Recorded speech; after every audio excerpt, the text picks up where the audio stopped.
Life in prison and then some. That is how David Sweat will spend the rest of his life. The now infamous 35-year-old pleaded guilty Friday for his prison escape and 3-week manhunt that terrorized New York's North Country. Jeff Reddick was in court Friday as Sweat entered his plea. Jeff, there was no plea deal, no real benefit for him to plea, so why not take the chance and go to trial?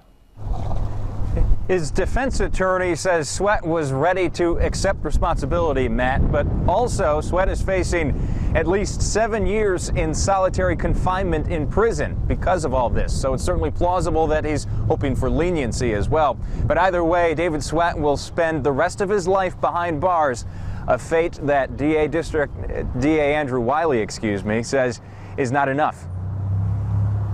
I'm not satisfied with that, obviously. In Clinton County Court Wednesday, DA Andrew Wiley made sure that David Sweat knew the full penalty for his 3 weeks on the run. Determinate 3.5 to 7 years on each count.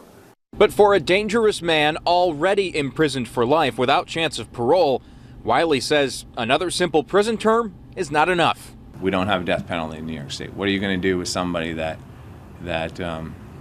commits this type of a crime? He decided to take responsibility for his actions. Defense attorney Joe Muscia says Sweat is already serving a harsh penalty, 7 years solitary confinement in prison. He's not enjoying it. It's a small room with no windows. He has about 1 hour of recreation every day. Wiley proposed that Sweat's solitary be made permanent. And then there is restitution, almost $80,000 for the damage caused by the prison escape. If sentenced to pay it all, David Sweat would likely never fulfill the total amount. And even so, there is no way to make him pay back the millions more spent on his manhunt and capture. No, not under the penal law, there isn't.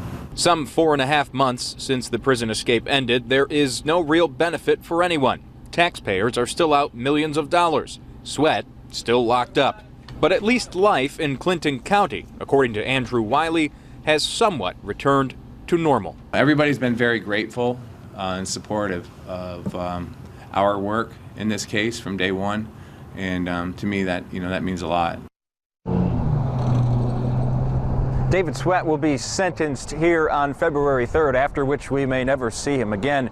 Meanwhile, his attorney says Sweat is appealing his current prison-imposed sentence of 7 years locked up alone.